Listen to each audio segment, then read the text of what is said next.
दोस्तों, तो आज हम बात करेंगे अपने लोकसभा क्षेत्र मधुबनी के बारे में। ये जो है बहुत ही अनडेवलप एरिया है। आसपास के एरिया में देखें तो सबसे अनडेवलप हम लोग का मधुबनी है और ये अनडेवलप होने का भी बहुत सारा कारण है, इस पे हम बात करेंगे। और अभी मैं बता दूं, मैं हूं दरभंगा डिस्ट्रिक्ट से, लेकिन मेरा लोकसभा क्षेत्र पड़ता है मधुबनी और मेरा ज़्यादातर काम जो है वो दरभंगा से हो जाता है। लेकिन जब मेरा लोकसभा क्षेत्र मधुबनी है तो ज़रूरी है इसके बारे में बात करना, तो मैं इस बारे में भी बात करूँगा। तो बात करते हैं, इसका अनडेवलप होने का बहुत ज़्यादा रीज़न ये है कि यहाँ पे जो है 25 से 30 साल से एक ही आदमी, मतलब एक ही फैमिली के लोग खासकर एमपी बनते आ रहे हैं। पार्टी सेम है, ठीक है, पार्टी बहुत सारे एरिया में ऐसा रहता है जो पार्टी हमेशा जीतती रहती है, उसका जो है एक समझ लीजिए कि पुश्तैनी टाइप का सीट हो जाता है कि हाँ ये पार्टी ही जीतेगी। लेकिन यहाँ पे ऐसा है कि यहाँ पे पार्टी के साथ साथ कैंडिडेट चेंज नहीं होता है। अगर पार्टी सेम भी जीत रही हो तो अगर कैंडिडेट चेंज होता है तो डेवलपमेंट होता है। अब बात करेंगे, जैसे यहाँ पे हुक्मदेव नारायण यादव जो है वो बहुत ही पुराने सांसद यहाँ से थे और उनके बारे में आप जानते भी होंगे, बहुत ही अच्छा काम भी किए थे बहुत सारे क्षेत्र में।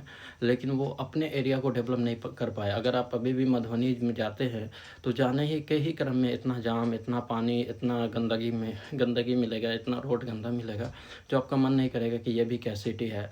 ना बस स्टैंड सही है, ना रोड सही है, ना कंस्ट्रक्शन सही है, ना कचरा सही है से वहाँ का निदान हो पाता है। वहाँ का नगर निगम भी सही से काम नहीं कर रहा है। तो इसका निदान यही है कि ठीक है, पार्टी आप सेम जीत रहे हैं, लेकिन आप जो है उस क्षेत्र में आप कैंडिडेट चेंज कीजिए। जैसे हुक्मदेव नारायण यादव थे, फिर अभी अशोक अशोक कुमार यादव हैं जो अभी करंट के एमपी है। लेकिन अगर आप इस कैंडिडेट को चेंज करके नया कोई कैंडिडेट देते हैं तो फिर इसके में भी डर आएगा कि हाँ, हम अच्छा काम नहीं किए तो दूसरे कैंडिडेट को पार्टी ने सीट दी और दूसरे कैंडिडेट जीते, फिर दूसरा कैंडिडेट अच्छा काम करेगा तो फिर उसको उम्मीद रहेगा कि हम अच्छा काम किए तो हम जीतेंगे।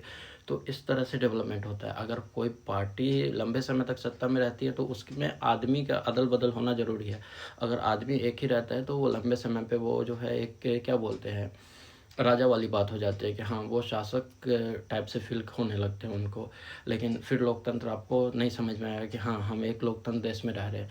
तो इसके लिए ज़्यादा ज़रूरी ये है कि पार्टी ठीक है, आप कैंडिडेट पार्टी ठीक है कि जीत रही है तो कैंडिडेट चेंज करते रहना चाहिए, इससे डेवलपमेंट हो एरिया का। इसमें मेरा कोई बुरा इंटेंशन नहीं है कि हाँ नहीं जीते या फिर ये पार्टी गलत है। मुझे मेरा पार्टी पे अभी कोई मुद्दा ही नहीं है। अभी मैं आइडियोलॉजी की बात नहीं कर रहा हूँ, अभी मैं डेवलपमेंट की बात कर रहा हूँ। जब डेवलपमेंट की बात पे काम होगा फिर आइडियोलॉजी की बात होती रहती है।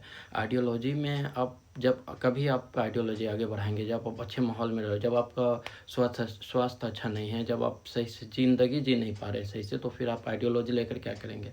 तो पहले स्वास्थ्य बेहतर करने के लिए आप जो है अपने एरिया में डेवलपमेंट पे ध्यान दीजिए। जब डेवलपमेंट होगा फिर आइडियोलॉजी की बात होती रहेगी।